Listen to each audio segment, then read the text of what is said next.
Bonjour, je crois que vous l'attendiez cette vidéo, ça fait longtemps que vous me posez la question, que vous avez envie de savoir comment lutter contre l'envie de grignoter du sucre et contre l'envie de sucre. Bienvenue sur la chaîne Jean-Michel Cohen, la chaîne où on ne parle que de nutrition, où on ne vous prend pas pour des patates et où on ne vous raconte pas de salade.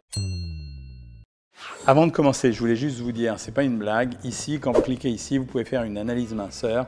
Et cette analyse minceur, elle vous permet de me retrouver, je vous donne des renseignements sur votre comportement et sur les régimes. Et c'est un peu l'objet de la vidéo d'aujourd'hui. En fait, quand vous avez cette pulsion de sucre qui est très importante, il faut que vous distinguiez plusieurs choses.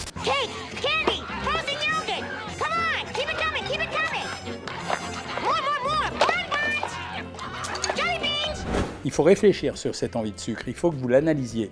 Est-ce que c'est du stress? Est-ce que l'envie de sucre, elle correspond soit à une pensée inconsciente que vous avez dans la tête qui vous angoisse, soit à une poussée de stress qui est liée à un événement ou immédiat ou récent? Ça, c'est la première possibilité. Donc, c'est l'aspect psychologique. Et là, dans ce cas-là, le grignotage du sucre, c'est une affaire comportementale. Donc, comment je peux corriger ce qui se passe autour de moi pour m'empêcher de grignoter du sucre?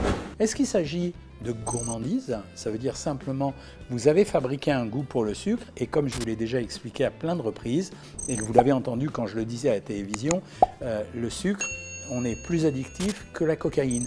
Donc vous avez peut-être fabriqué cette habitude du sucre et donc dans ce cas-là, c'est de la gourmandise, mais c'est une gourmandise qui est alimentée par une addiction. Vous vous en souvenez, on en a parlé dans les vidéos que je faisais avec Guy Carnier. Cette addiction dans l'alimentation, elle existe.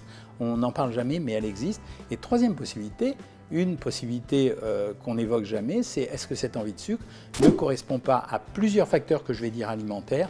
Premièrement, un abus des édulcorants, je vous l'ai déjà expliqué aussi, quand vous prenez trop d'édulcorants, au bout d'un moment, ça stimule votre goût peut-être du sucre, mais ça vous stimule à en reconsommer. Deuxième possibilité qui existe aussi, c'est le fait que vous manquiez d'un certain nombre de substances. C'est la raison pour laquelle j'ai créé la box minceur Dr Cohen, parce qu'on sait depuis quelque temps que les gens à qui on donne des polyvitamines depuis le début sont des gens qui maigrissent un peu mieux que les autres. Et la troisième raison, c'est peut-être tout simplement parce que vous avez faim et que vous cherchez quelque chose pour vous alimenter. Alors on reprend les trois raisons dans l'ordre. Premièrement, l'affaire du stress. Oui, quand on est stressé, en fait, on a une perte des plaisirs. Ça veut dire, je suis stressé, mon esprit est occupé, mais ma zone d'équilibre psychique, cette fois-ci, ça se compare à l'équilibre alimentaire. Ma zone d'équilibre psychique, elle n'est pas bonne. J'ai donc besoin de me rééquilibrer. Et pour me rééquilibrer, puisque ma zone psychique n'est pas bonne, ce que je vais faire, c'est que je vais utiliser le système le plus simple que j'ai à ma disposition, c'est-à-dire les aliments. Pourquoi le sucre? C'est parce que le sucre va me donner des récompenses ultra rapides. Donc là, je suis rentré dans l'explication, mais dans quelques temps, je vous donne les façons de s'en sortir. À ce moment-là, si c'est ça, je dois régler. Alors évidemment, le mieux, c'est de régler le problème s'il y a un problème. Mais la deuxième possibilité, c'est de régler le problème sous l'angle psychologique. Alors là, vous avez plein de systèmes. Premier système, l'activité physique. L'intensité de l'activité physique, elle permet de supprimer de temps en temps ce stress. Deuxième problème, les méthodes de relaxation et de méditation, c'est très à la mode en ce moment. C'est efficace pour certains, pas toujours pour d'autres. Je peux même mettre l'hypnose à l'intérieur de ça. Troisième possibilité, la thérapie, ça veut dire que je vais voir quelqu'un. Alors aujourd'hui, il n'y a plus que des psychiatres. Hein. On va du coach de vie au psychologue, au psychothérapeute, au psychanalyste et au psychiatre. On trouve la personne avec qui on a envie de parler, celle avec qui on peut se confier, qui va vous raconter. Nous, sur Savoir Maigrir, c'est la communauté. C'est quand il y a quelque chose qui ne va pas, un membre de la communauté vient à la rescousse de cette personne pour l'aider justement. Donc ça, c'est la deuxième possibilité. Et la troisième possibilité, malheureusement, j'ai du mal à le dire, mais ça peut rester de temps en temps les médicaments. Du temps où je m'occupais des patients à la clinique, effectivement, j'utilisais des médicaments de temps en temps, mais parce que j'étais pressé, j'avais besoin d'aller vite. 3, 2, 1, go! Donc ça, c'était la première raison, c'était le stress. La deuxième raison, c'est la gourmandise. La gourmandise, ça veut dire que j'ai créé une addiction au sucre. Et cette addiction au sucre, elle fait que je me réveille de temps en temps avec une pulsion de sucre. L'abstinence, elle est fondamentale à ce moment-là. Ça veut dire qu'elle est fondamentale. Il faut vraiment, quand vous avez une addiction, pour n'importe quelle addiction, par exemple, addiction à la cigarette, on demande aux gens d'arrêter brutalement. Il n'y a pas d'histoire de j'en prends une, etc. On sait très bien que ça recommence tout de suite derrière. Addiction aux médicaments, on fait un sevrage progressif. On pourrait imaginer de faire ça pour le sucre. Le problème, c'est que tant qu'on n'est pas dans ce climat-là, il vaut mieux pratiquer l'abstinence parce que sinon, la diminution régulière du sucre, d'abord, elle est difficile à contrôler et ensuite, elle est quasiment impossible en termes mathématiques. Et la troisième chose, c'est quand vous êtes, par exemple, addict à une drogue, ben, c'est le sevrage total de cette drogue. Et comme on a parlé tout à l'heure de sucre et d'addiction, ben, il vaut mieux que ce soit un sevrage total. Donc mon premier conseil, quand il s'agit de la gourmandise et d'une routine de consommation alimentaire, c'est l'abstinence, avec, je ne vous le cache pas, une période de douleur. Cette période de douleur, elle va durer entre 7 et 9 jours. Et pendant 7 à 9 jours, vous n'allez rien prendre du tout. Voici la raison des produits que j'ai mis devant moi. Si je vais parler d'un sevrage progressif, je vais essayer d'utiliser des produits qui vont répondre à mon désir de grignotage sucré. Parce que le grignotage sucré, la plupart du temps, c'est quoi? C'est bonbons, c'est chocolat, c'est biscuits, etc. Mais le sucre, il est dans d'autres choses. J'ai pris par exemple 3 produits qui m'intéressent particulièrement. L'ananas, ça c'est parce qu'avec une autre star de la télévision, je l'ai fait maigrir avec ça.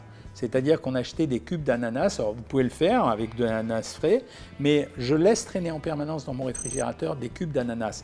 C'est un produit extrêmement sucré en goût, mais accompagné par des fibres et ça peut permettre de couper l'envie de grignoter sucré. Alors j'ai pris de l'ananas parce que c'est mon goût à moi, j'aurais mis des quartiers de pommes, c'était la même chose. Il faut que ça soit un fruit qui combine à la fois le contenu en sucre et le goût sucré, mais en même temps la notion de craquage sous la dent pour qu'il y ait une mastication. Et cette mastication couplée au sucre, couplée aux fibres, elle est très intéressante pour lutter contre le grignotage sucré. Deuxième possibilité, assez simplette, hein, c'est tout simplement des chewing-gums. Pourquoi? Parce que la distribution du sucre, elle va se faire progressivement au fur et à mesure de la mastication. Et j'aurais pu prendre à la place, par exemple, des sucettes. C'est la même chose parce que ça va être très lent comme distribution, donc ça peut m'aider. Et troisième possibilité, ça j'adore, c'est le pain d'épices. Pourquoi? Parce que c'est un mélange, pain de seigle, farine de misère, carbohydrates, donc sucre lent avec du miel. Et ça marche plutôt très très bien. Donc ça veut dire que je vais utiliser ces produits. Et les premiers temps, il faut être relativement indulgent avec soi-même. Pourquoi? Parce que puisque vous êtes en train de couper une addiction, il ne faut pas vous flageller si vous craquez. C'est pour ça qu'au démarrage, vous commencez à mettre ces produits en place. Prenez tant que vous pouvez au début, vous allez voir que ça va se réduire progressivement, mais en tout cas, ne plongez pas vers les autres produits. Troisième situation, je vais commencer par la plus simple, vous avez faim. Vous n'avez pas assez mangé le midi. Je l'explique en permanence, il y a des gens qui ont vraiment besoin d'avoir un petit-déj, un déj, un dîner, vous n'avez pas mangé assez le midi, donc vous êtes obligé vous avez une sensation de faim vers 4-5 heures de l'après-midi. Et les produits qui sont à votre disposition, ils sont plus souvent sucrés qu'autre chose, et donc vous allez créer un cercle vicieux. C'est en route, ça veut dire que je vais commencer à manger sucré, et là je vais déclencher cette fameuse addiction dont nous venons de parler. Enfin, la dernière explication, elle est plus subtile. Il y a quelques mois de ça, plusieurs articles médicaux ont souligné le fait que de temps en temps, on mangeait plus simplement parce qu'il nous manquait quelque chose et donc on allait rechercher ce quelque chose. Par exemple, j'ai pas assez de manganèse. Je vous dis des choses justement exprès compliquées et pas simples. J'ai pas assez de rubidium, etc. Et donc on va manger certains produits pour essayer de trouver d'autres produits.